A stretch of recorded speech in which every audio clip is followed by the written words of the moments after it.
memilih portofolio optimal. Topik ini penting banget, terutama buat kita generasi muda.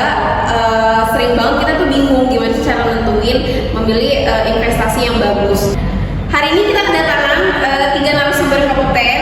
Langsung aja kita panggil Profesor Keuangan Pak Rizko. Yuk, berarti apa salam gitu ya? Salam. Yang kedua langsung aja kita panggil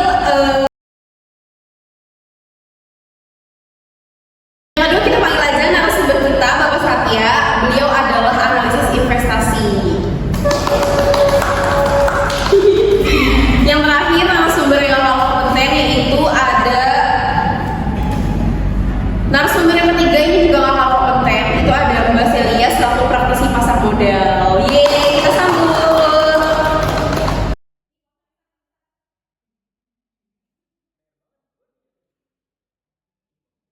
Oke, mungkin kita bisa mulai bincang-bincang nih sama Profesor Rizko kali ya, untuk membahas konsep dasarnya dulu. Kira-kira menurut Pak Rizko nih sebenarnya portofolio optimal itu apa sih Pak? Jadi kita ini mencari keseimbangan yang efektif ya kan, antara risiko dan juga imbalansnya. Jadi kita ini tidak hanya memilih aset yang menghasilkan return yang tinggi, tapi juga kita harus memperhatikan bagaimana aset itu saling berhubungan satu sama lain.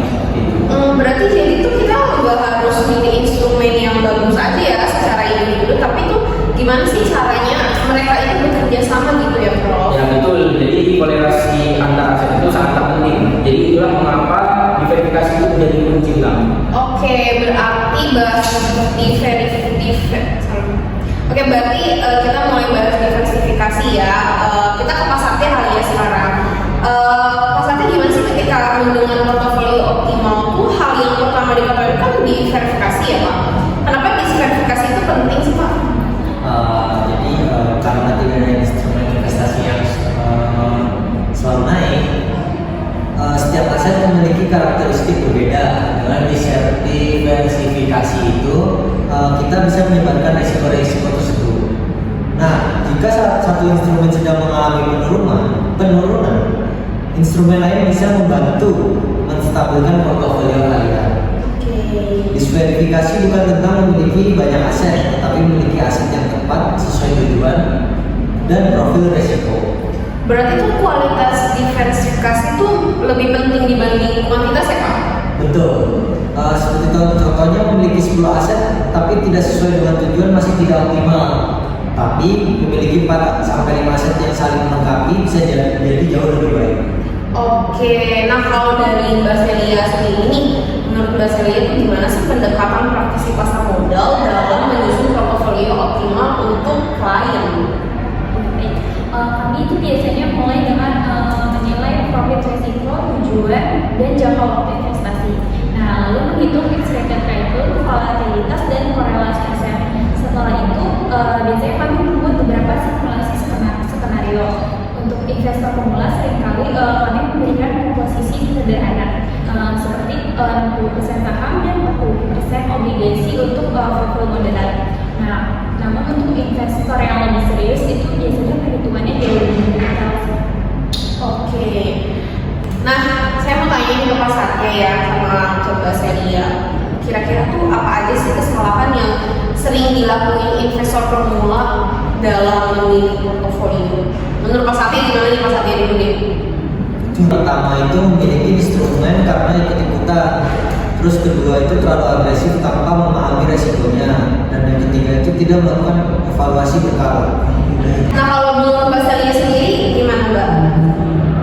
Menurut pandangan saya ya, selain itu kan banyak investor pemula yang tidak sabar, jadi mereka tuh baru turun sedikit tuh langsung panik. Oh iya, benar banget. Padahal kan investasi itu kan merupakan proses jangka panjang. Oh iya, oke. Oke, baik, selanjutnya kita bisa langsung aja panggil untuk ada mahasiswa yang akan hadir pada acara kali ini untuk membahas sedikit tentang investasi dan bagaimana sih studi kasus di lapangan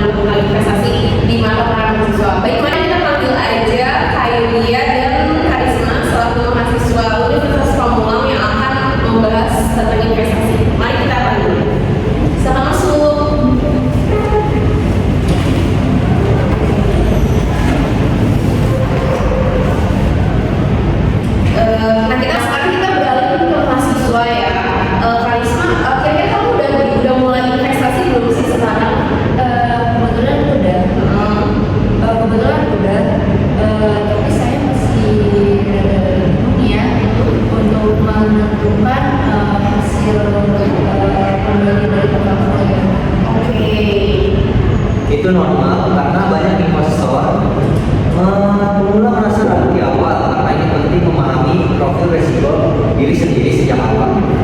Dan ini juga ya, investasi jangka pendek itu sifatnya fluktuatif.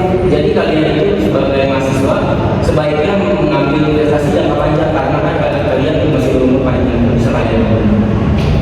Nah, oke, untuk studi kasusnya nih, misalnya ada yang mau investasi di mahasiswa ini 500.000 per bulan. Nah, jangka waktu itu 5 sampai 10 tahun dengan profil risiko moderat. Portofolio optimal apa sih kira-kira yang cocok?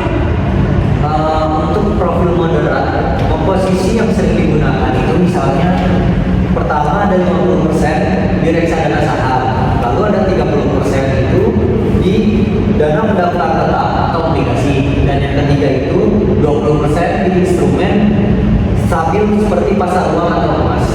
Komposisi ini cukup seimbang dan cocok untuk investasi jangka menengah dan jangka panjang. Yang tidak kalah penting adalah fidelity. Setiap beberapa bulan atau setahun sekali portofolio itu harus bisa kembali. Bisa jadi nilai sahamnya atau proporsinya berubah. Nah, fidelity itu menjaga komposisi tetap pada tujuan awal. Tapi kalau seandainya modal yang kita punya itu kecil, apakah boleh membuat portofolio? Bisa. Jadi dengan adanya reksadana sekarang kita bisa melakukan investasi dengan nilai minimum. Jadi kita bisa melakukan investasi, ya, bukan masalah besar atau kecil modal. Jadi ya, bagaimana cara kita mengelolanya seperti itu. Ya. Oke, kita ini udah masuk di penghujung acara. Saya selaku MC ini pengen minta beberapa tips dari narasumber kita pada hari ini gitu ya. Kita bisa mulai minta tips dari Bapak Satya selaku analisis investasi. Bagaimana sih Pak kira-kira apa tipsnya Pak? Baik, ini saya ada beberapa tips ya. Jadi yang pertama-tama itu memilih instrumen karena ikut-ikutan, itu sangat tidak disarankan. Yang kedua terlalu agresif tanpa memahami resikonya. Jadi kita harus memahami itu resiko setiap instrumen keuangannya. Lalu yang ketiga itu tidak melakukan evaluasi berkala. Bisa dilanjut untuk Bapak Risto selaku Profesor Keuangan gimana? Jadi kalau dari saya sih bedanya untuk anak muda, kita harus melakukan verifikasi yang berkualitas dan evaluasi secara berkala. Itu sih kira-kira. Kalau Mbak Sadia ini selaku profesi pasar modal gimana? Bisa pada persiapin sendiri, jadi jangan mengikuti tren. Oke, ini kalau mahasiswa ini gimana nih selalu ibaratnya newbie lah ya dalam menjalankan investasi, kira-kira tapi apa sih pasti punya tips and triknya ya dalam menjalankan investasi? Dari sudut pandang mahasiswa lebih baik belajar dan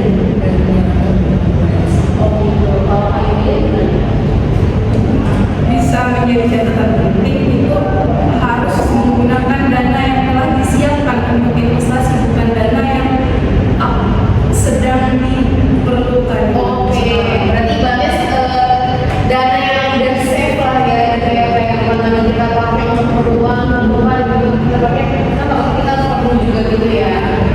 Oke. Baik, terima kasih untuk beberapa narasumber yang hadir pada acara hari ini. Semoga diskusi hari ini itu membantu kita mengenai gimana sih memilih portofolio optimal sesuai kebutuhan dan kondisi kita masing-masing. Sampai jumpa di talk show berikutnya. Terima kasih dan selamat beraktivitas. Oke semuanya, saya selaku MC akan menyimpulkan talk show pada hari ini dengan tema tadi itu memilih portofolio secara optimal. Nah, di talk show tadi itu kita tuh menegaskan bahwa investasi yang baik itu tuh enggak hanya berfokus pada return yang tinggi, tapi juga keseimbangan antara risiko dan imbal hasil. Nah, portofolio optimal ini tuh dicapai melalui verifikasi yang tepat, yaitu mengomunikasikan aset yang saling melengkapi sesuai tujuan. Profil, risiko, dan jangka waktu investasi. Investor termasuk pemula dan mahasiswa tetap dapat membangun portofolio optimal meskipun dengan modal kecil, asalkan dilakukan secara terencana, konsisten, dan dievaluasi secara berkala. Kunci utamanya itu adalah kesabaran serta disiplin dalam menegaskan strategi jangka panjang. Baik, sekian talk show pada hari ini. Semoga bermanfaat untuk kalian semua yang menonton. Terima kasih.